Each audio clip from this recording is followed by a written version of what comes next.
Boleh menandatangani setelah acara selesai.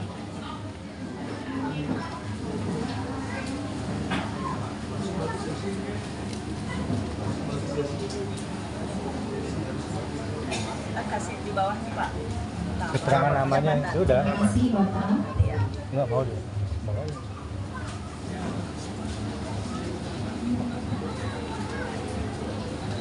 Ya, lihat kanan sedikit Pak Pande. Lihat kanan sedikit. Ya, siap. Mantap. Namanya Pak? Iya, nama dan jabatan. Isi nama dan email. Sakral nih Pak, sejarah nih. Ketua PHD Jawa Barat. Perwakilan siswa dari Pasaman Taman Dharma Mulia.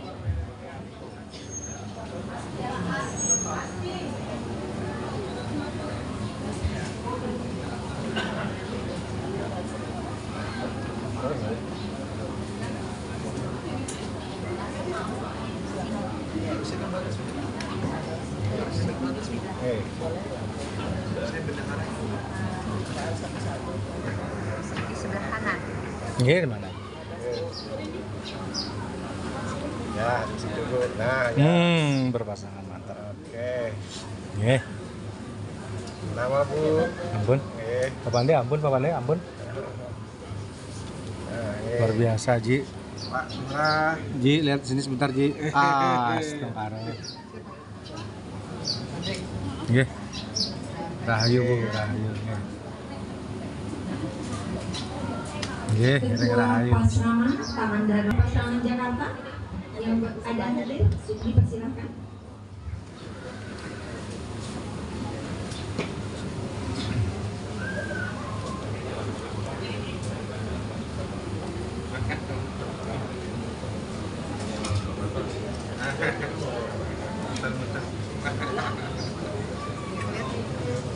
Sip.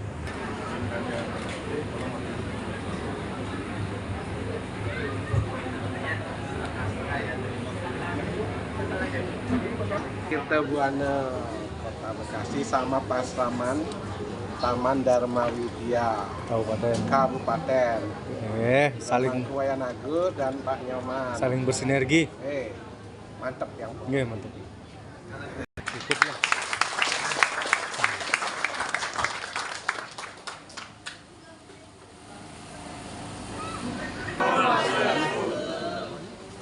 Assalamualaikum warahmatullahi wabarakatuh. Selamat sore, salam sejahtera untuk kita semua. Kita muliakan para ketua panitia dan seluruh jajaran, Pak Nyoman Widya, bagi sekalian yang berbahagia.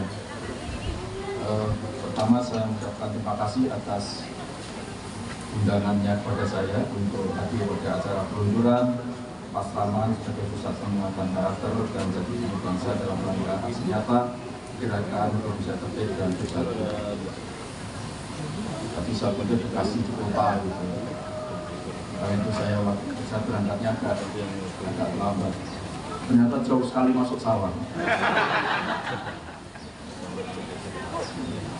Tapi senang, jujur saja saya tidak mengeluh. Ini justru saya mengapresiasi atas apa yang kami ambil Ketua Umum PGI yang telah membesarkan program Pasaman. Saya sejujurnya baru tahu ini, Pak Ketua, kalau ada institusi namanya Pasaman. Bayangan saya kalau di dulu ya nyapur aja. Karena itu ketika saya dulu waktu Mendikbud, saya mengontarkan ya, yaitu pentingnya membangun kegiatan pendidikan yang penuh waktu, yang kemudian disebut Budi School, yang banyak protes juga gitu, karena dikira saya akan mengancam lembaga keagamaan seperti ini. Padahal maksud saya justru dengan Budi School itu menghidupkan lembaga-lembaga seperti Pasaman ini. Kalau di Islam tidak ada dinnya, karena waktu itu banyak yang salah paham. Kalau di sekolah itu artinya anak itu sehari penuh berada di sekolah, jadi nggak keluar kelas. kami punya protes. Nggak mungkin anak-anak mulai pagi sampai sore harus berada di dalam sekolah di kelas. Padahal yang dimaksud itu adalah bahwa kita ingin meningkatkan tanggung jawab sekolah. Bahwa anak itu sehari penuh harus menjadi tanggung jawab sekolah. Tidak boleh menjadi tanggung jawab orang di luar sekolah. Karena kalau kemudian tanggung jawab diambil alih oleh orang di luar sekolah, itu tingkat pertanggungjawabannya rendah. Justru banyak sekali penyimpangan anak-anak kita, anak didik kita, itu akibat dari adanya orang yang mengambil tanggung jawab, bukan sekolah. Dan orang yang mengambil tanggung jawab ini bertanggung jawab atas kepentingannya. Misalnya, ya kalau yang mengambil tanggung jawab itu bandar narkoba, ya pasti ingin bagaimana supaya anak itu menjadi pecandu narkoba. Kalau yang mengambil alih itu agen teroris, ya pasti bisa bagaimana anak itu dibentuk bandar judi online, dan anak kemudian jadi pemain judi online itu. Jadi pengertian kurikulum itu begitu. Kurikulum itu adalah semua kegiatan, proses semua kegiatan yang tujuannya itu untuk mendewasakan anak didik dan berada di dalam tanggung jawab sekolah, itu namanya kurikulum. Cuma memang kalangan orang awam, kalau namanya kurikulum seolah mata pelajaran dan di dalam kelas dan ada nilainya rapot itu. Padahal pengertian kurikulum tidak. Semua kegiatan yang dilakukan secara sadar dan menjadi tanggung jawab sekolah itu namanya kurikulum. Baik itu dilaksanakan di dalam kelas, di luar sekolah maupun di dalam kelas, di luar kelas maupun di luar sekolah. Itu namanya kurikulum. Semua yang menjadi tanggung jawab sekolah itu adalah kurikulum dan dilakukan secara sadar. Dan waktu itulah yang saya maksud, yang menghidupkan pura, menghidupkan gereja, menghidupkan masjid, lembaga dinia, lembaga pasraman, sekolah minggu dan lain-lain, itu menjadi salah satu wahana, salah satu fasilitas yang harus digunakan oleh sekolah-sekolah untuk meningkatkan proses belajar mengajar anak. Salah satunya apa? Pembentukan karakter. Jadi tidak mungkin, saya waktu itu jadi mendidik sangat sadar, tidak mungkin sekolah itu membuat anak-anak bisa membaca seperti itu, kecuali kalau itulah jadi pasraman seperti itu. Karena waktunya sangat kecil, biar ditambah 10 kali lipat pun itu nggak akan bisa membuat anak menguasai betul pembekalan di dalam kaitannya dengan pembentukan karakter. Dan karakter yang utama itu ya pembentukan karakter keagamaan, religiositas. Apa? Karena agama itu sumber dari nilai. Karena di dalam Undang-Undang Dasar pasal 31 ayat 3 itu disebutkan jelas itu, bahwa itu pemerintah itu menyediakan, menyelenggarakan, mohon maaf kalau tidak salah, nanti saja. Jadi bertanggung jawab pemerintah itu mengusahakan menyelenggarakan satu sistem pendidikan yang meningkatkan keimanan dan ketakwaan serta akhlak mulia. Jadi ketakwaan dan keimanan serta akhlak mulia itu kunci pendidikan kita, dan tiga-tiganya tidak mungkin tanpa agama. Kalau istilah itu bahwa istilah dari Islam iya, tapi itu kan berarti bahwa itu kemudian milik Islam, yaitu sudah milik bangsa. Ya sedangkan asrama itu kan milik dulu ajaran Hindu kan. Sekarang sekolah berasrama semua orang mengaku. Bahkan Muhammadiyah MBS, Muhammadiyah Boarding School itu ya sekolah berasrama. Jadi memang bahasa Indonesia itu kan berasal dari berbagai macam unsur yang masuk di sini. Juga berat. Jadi sebetulnya yang itu amanah Undang-Undang Dasar pasal 31 ayat 3 itu eksplisit. Jadi pendidikan satu sistem pendidikan itu adalah untuk meningkatkan keimanan dan ketakwaan serta akhlak mulia. Itu nggak ada itu kalau tidak ada tanpa agama. Percaya dengan saya. Dan itu berarti merujuk sila pertama, Tuhan yang Maha Esa. Jadi kalau semua agama di Indonesia itu diberi fasilitas yang cukup, dia diberi keleluasaan untuk membesarkan anak-anak didiknya, itu insya Allah tujuan itu akan tercapai. Dan itulah pentingnya pasraman yang tadi. Saya terus saja, saya tadi pikir ini justru dari BHDI sudah bisa menerjemahkan apa yang pernah saya ungkapkan pada waktu saya menduduk itu. Dan mudah-mudahan sekarang juga masih dilaksanakan karena itu sudah Perpres nomor 87 tahun 2017, yaitu penguatan pendidikan karakter. Jadi Perpresnya sudah ada dan memang seharusnya itu dilaksanakan, dan itu bagian dari Impres nomor 12 tahun 2016, yaitu revolusi mental, gerakan nasional revolusi mental. Karena gerakan nasional revolusi mental itu pertama ya religiositas, meningkatkan keberagamaan.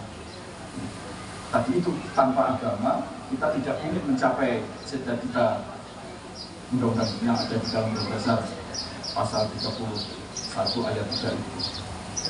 Inilah rangkaiannya. Jadi insya Allah kalau pemerintah itu ketika saya ya sebagai menteri ya, baik Mendikbud maupun Menko, itu ketika membuat program-program, membuat langkah-langkah itu pasti berpayu kepada Undang-Undang Dasar, dan Undang-Undang Dasar itu pasti bersumber dari nilai Pancasila. Saya jujur aja agak kecewa kemarin waktu Pilpres itu kampanyenya nggak ada satupun yang bicara Pancasila. Ya, setahu saya yang menanyakan itu moderator itu nggak ada yang merujuk gimana konsep ekonomi menurut Bapak yang Pancasila, nggak ada. Malah banyak yang tidak Pancasila sekarang saling memaki kan, saling menjatuhkan. Jadi itu memberikan contoh yang tidak bagus untuk generasi milenial, generasi Z, generasi Alpha, bahwa soal Pancasila itu seperti itu, yaitu antar calon presiden saling memaki, saling menjatuhkan. Jadi itu pelajaran yang sangat tidak bagus pada waktu kampanye kita. Memang banyak yang bagus juga, tapi nggak bagusnya banyak. Terutama tadi saya sempat tanya sama kepala BPIP, kemarin diajak nggak untuk merumuskan materi-materi Pilpres itu, debat Pilpres itu. Kenapa kok saya dengar mengikuti itu nggak ada sama sekali ya yang visi mereka bagaimana sih membawa Indonesia yang katanya berdasarkan Pancasila itu dari sisi ekonomi, dari sisi hukum, ya kan mestinya kan begitu. Rujukan itu kan jelas. Ya sama dengan kalau bapak-bapak yang itu kan pasti beda ya. Kalau saya sebagai Muslim Al-Quran, kan gitu. Dan Pancasila itu memayungi semua ini, merangkum bukan merangkum ya. Jadi juga tidak berarti superior terhadap agama ya. Tapi memang agama dan Pancasila selalu beda. Tetapi kalau kita sebagai berbangsa ini, ya pedomannya Pancasila. Ketika kita beragama Hindu, ya pedomannya beda. Kalau saya beragama Islam, ya tentu saja Quran dan hadis kan gitu. Jadi itu bukan hal yang harus dipertentangkan. Gitu. Jadi dua hal yang memang berbeda. Jadi tidak harus kemudian membayangkan, wah kita ini di bawahnya Pancasila atau di atasnya Pancasila. Bukan itu masalahnya. Ini bukan soal atas bawah ini. Ini dua hal yang berbeda, tapi tidak harus ditabrakkan. Tapi justru harus dikombinasikan, dikompilasikan, dijadikan sesuatu yang terintegrasi. Ini yang saya lihat hal yang sangat penting untuk kita kembangkan ke depan. Dan mudah-mudahan saya tadi luar biasa. Ini saya bayangkan kalau di Islam itu ada sadininya. Kalau anak-anak itu di sekolah SD, SMP, SMA, kemudian dia beragama Islam, percaya dengan saya, dia juga nggak bisa ngaji. Kecuali kalau dia masuk madrasah dunia seperti ini, barulah dia bisa menghayati, bisa membaca dengan fasih, saya bisa menghayati, walaupun saya bukan beragama itu, tapi saya bisa menikmati itu bacaan anak-anak yang sangat fasih itu. Paling Bapak Ibu juga ada yang tidak fasih anak itu.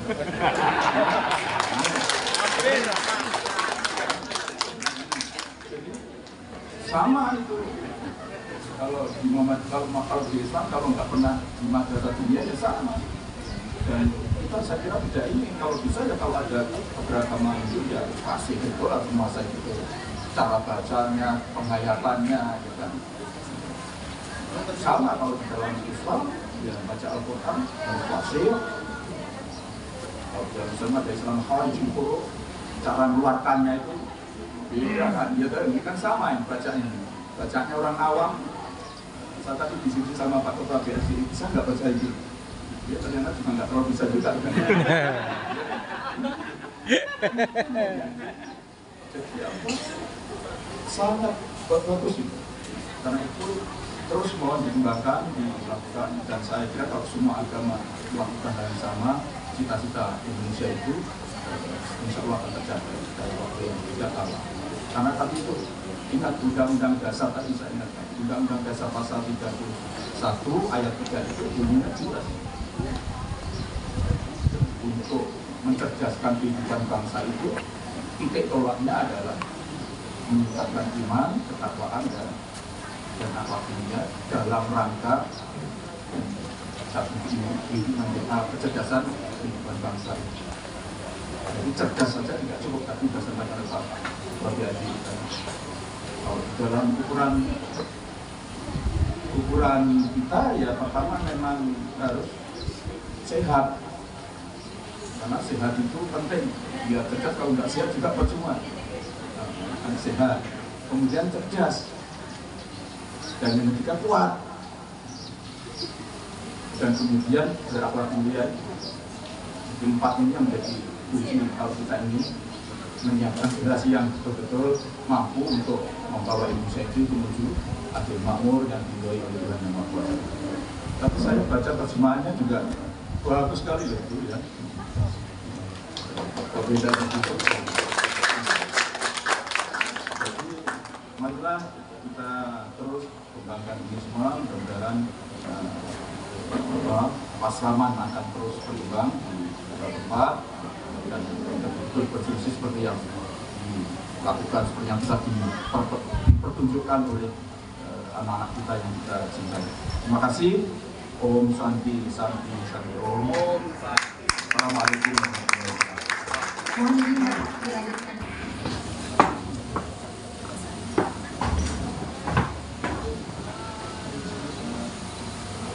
Oke, Pak.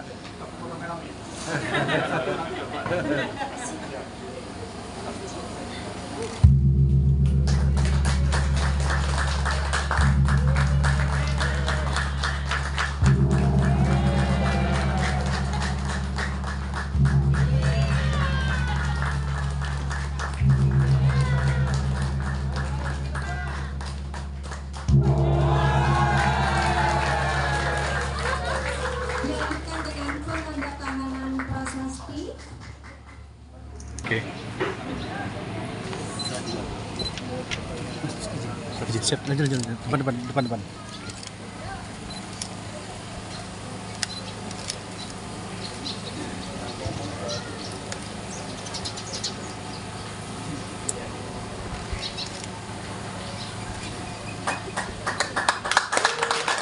Selanjutnya adalah penyerahan penghormatan kepada Bapak Menko PMK dan kepada Bapak Pengurus Harian PHDI dan juga Bapak PLH Bupati, dipersilahkan. Oke, Pak, lihat sini, Pak. Izin, Pak. Izin Pak Menko. Merah 1, 2, 3. 1, 2, 3. Ya, terima kasih Pak.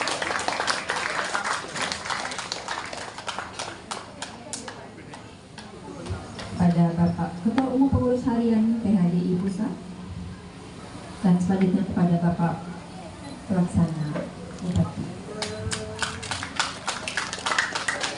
Oke, sip. Izin, Pak. Oke, 3, Izin Pak. Izin Pak, lihat sini Pak. 1, 2.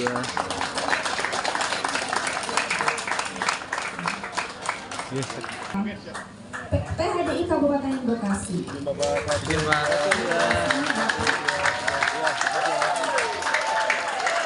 Selanjutnya sesi foto. 3. 1, 2. Salam Pancasila. Mantap, mantap. Izin Bapak 1, 2, 3. 1, 2, 3. Ya, terima kasih Bapak. Terima kasih.